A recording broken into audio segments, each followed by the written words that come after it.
What happens when you block your avoidant ex? If you're familiar with my videos, then you know that I've said that you should not block your ex until you've been in no contact for at least 60 days. And even then, you should wait, especially if they're watching you on social media, because you can use that to your advantage. However, I understand that if you're anxious, then for your own mental health, you may need to block them before 60 days have passed, or you just want to block them. So, what happens when you block an avoidant ex? Stay tuned and you'll find out. Hi, this is Lucia with The Art of Love. I'm a dating and relationship expert specializing in helping you get your ex back or to get over your ex. And welcome back, my beautiful no contact army. Have you been staying in no contact? Have you used my app Silencio to help you stay in no contact? The link to that is underneath every single video and podcast. And if you would like to join our no contact army, just hit the subscribe button. And to read our manual, go to nocontactsecrets.com, where you can read 2 free chapters before you purchase the book. Okay, so if your ex was avoidant, then there's a very good chance that you're anxious. So your desire to block them is coming out of a need for certainty. I know that dating and avoidant can be frustrating because there's this push-pull dynamic, which works fine if you have a secure or even an avoidant attachment style. But when you're anxious, you're constantly on edge because you live in constant fear that they're pulling away. And so when you block them after a breakup, you give yourself certainty because you know that they won't be able to contact you, right? So the first stage that they will go through is that they will actually not care that you block them. Yeah, I know that's not what you wanted to hear, but that's just a first stage, so don't worry. Remember, avoidants are really good at suppressing their feelings and disconnecting from their emotions. So at first, they actually feel free and relieved. They don't feel the loss of the breakup because they're okay being alone. And if you're wondering how long they're going to be in this stage, I know that's what you're asking yourself. It's going to depend on which type of avoidant they are and how close to 50% their interest level was at the time of the breakup. So fearful avoidants will move out of this stage sooner because remember, they're anxious, besides being avoidant, and dismissive avoidants usually stay there longer. Then the next stage is that they will wonder what you're up to, especially if you block them on social media or if you don't have social media. So why are they curious at this stage? Because you gave them what they wanted, space, which they thought you'd never be able to do. And now that they have the space to relax and think about you, they don't have to worry about getting away from you because you're not getting too close and because there's not any conflict.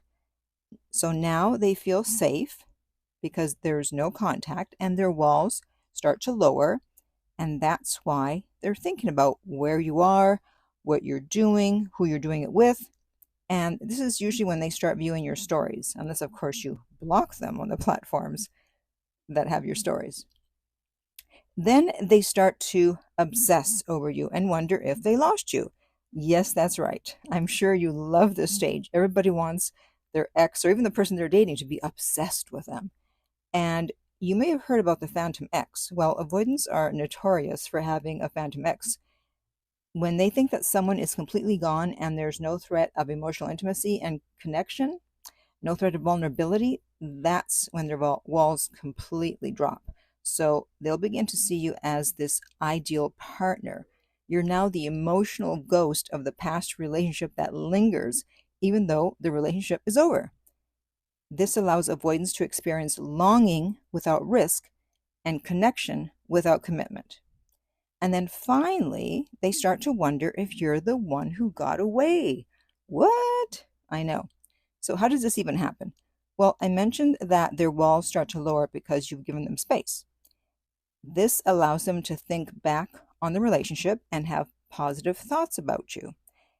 As they continue to think about you while not knowing what you're up to and if you're even still interested, this will lead to them missing you. See? By leaving them alone, you've created mystery, and mystery is a precursor to attraction. And why is that? Because it taps into the cycle of curiosity, reward, and the desire to resolve uncertainty. It's the what if that makes you intriguing. What if they never see you again? What if you lost interest? What if you moved on? What if they want you back? They begin to wonder why they're thinking about you so much, why they miss you. And that's what makes them wonder if you're the one who got away. And in one of my videos a long time ago, I mentioned the guy who I ghosted for a year and a half after he canceled 3 dates in a row in a space of about 12 days. And then when we spoke after that year and a half, one of the first things he said to me was, I realized you could have been the one. And I didn't have to do anything to make him think that I was the one. In fact, I did nothing. I just disappeared. So there you go. So if you blocked your avoidant ex, what you need to be doing during this time is to be working on your anxious attachment, because otherwise, even if you do get back together, if you're still being reactive with them and freaking out when they pull away, I can pretty much guarantee there's going to be another breakup.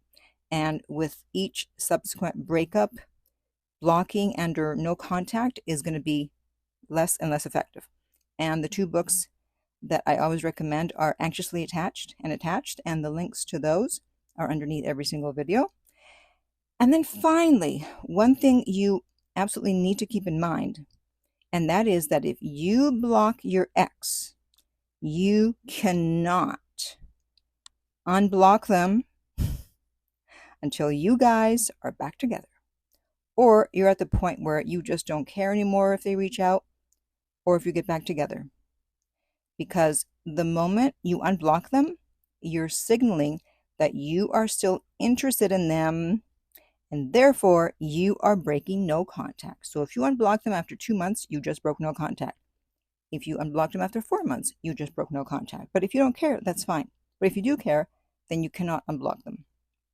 So think long and hard before you block them. Make the decision out of the desire to regulate your nervous system, not because you're angry at the moment and you want to get back at them, because eventually you will regret it and you'll want to unblock them. So remember the No Contact Army slogan. We don't react, we do no contact. So now I want to hear from you. Have you ever blocked an ex, and what happened? And if you would like my help to get your ex back, you can contact me at theartoflove.net/coaching, and we will send you the rates. They are not on the website. If you don't hear back within 24 hours, check your spam folder. And if there's nothing in there, then contact us, hopefully using another email. If you found this video helpful, hit the subscribe button so you don't miss any future videos. If you're listening to this as a podcast and you want to help the show, then just download this episode. And finally, remember, love inspires, empowers, uplifts, and enlightens.